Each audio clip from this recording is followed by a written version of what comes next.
അധിക വരുമാനവും part time ജോലിയും വാഗ്ദാനം ചെയ്തുള്ള പരസ്യങ്ങളിൽ തട്ടിപ്പിന് ഇരയാകുന്നവരുടെ എണ്ണം പെരുകുന്നതായി സൈബർ പോലീസ്. കഴിഞ്ഞ ദിവസം രജിസ്റ്റർ ചെയ്ത 4 കേസുകളിൽ പരാതിക്കാർക്ക് നഷ്ടമായത് 65 ലക്ഷത്തോളം രൂപയാണ്. വൻ തട്ടിപ്പ് സംഘം ഇതിനു പിന്നിൽ പ്രവർത്തിക്കുന്നതായി പോലീസ് അറിയിച്ചു. പാർട്ട് ടൈം ജോലിയുടെ പേരിൽ നടന്ന തട്ടിപ്പിൽ ജില്ലയിൽ നിരവധി പേർക്കാണ് പണം നഷ്ടമായത്.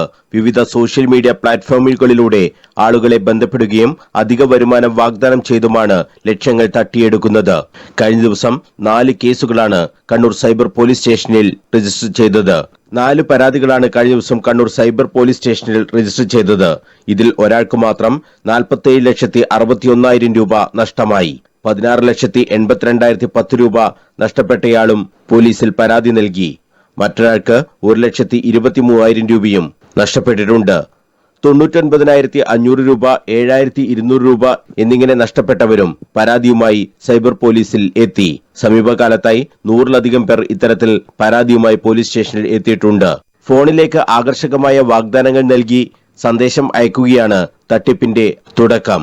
സന്ദേശത്തിൽ നൽകിയ നമ്പറിലേക്ക് തിരികെ മറുപടി നൽകിയാൽ ഒരു ചാറ്റ് ആപ്പിലെ ഗ്രൂപ്പിൽ ജോയിൻ ചെയ്യാൻ ആവശ്യപ്പെടും. ഗ്രൂപ്പിൽ ജോയിൻ ചെയ്യുകയും ജോലിക്ക് സമ്മതിക്കുകയും ചെയ്യുന്നതോടെ തട്ടിപ്പുകാർ ഇരയുടെ വിലാസം നേടിയെടുക്കാൻ ശ്രമിക്കും. ഇതിനായി ചെറിയ ടാസ്കുകൾ നൽകി പൂർത്തീകരിച്ചാൽ ലാഭത്തോടുകൂടി പണം തിരികെ നൽകും. ഇത്തരത്തിൽ 3-4 തവണ ആവർത്തിക്കും. ശേഷം ടാസ്ക് ചെയ്യുന്നതിനായി കൂടുതൽ പണം ആവശ്യപ്പെടുകയും പ്രത്യേകം തയ്യാറാക്കിയ സ്ക്രീനിൽ പണം കാണിക്കുകയും ചെയ്യും.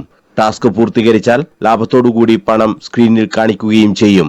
തുടർന്ന് ടാസ്ക് ചെയ്യുന്നതിനായി കൂടുതൽ പണം ചോദിക്കുകയും പിൻവലിക്കാൻ നോക്കിയാൽ പറ്റാതെ വരികയും ചെയ്യും. ഇതിനിടയിൽ തന്നെ ബാങ്ക് വിവരങ്ങളും ഈ തട്ടിപ്പ് സംഘം കൈക്കലാക്കും. ഇത്തരം തട്ടിപ്പുകളിൽ ഇരയാകുന്നവർ ഉടൻ തന്നെ പരാതി നൽകണം. ആദ്യത്തെ 1 മണിക്കൂറിനുള്ളിൽ തന്നെ പരാതി ലഭിച്ചാൽ കുറ്റവാളികളെ കണ്ടെത്തുന്നതിന് എളുപ്പമാണെന്നും പോലീസ് പറഞ്ഞു. 1930 എന്ന നമ്പറിൽ വിളിച്ചാണ് പരാതി രജിസ്റ്റർ ചെയ്യേണ്ടത്. News bureau, Kannur.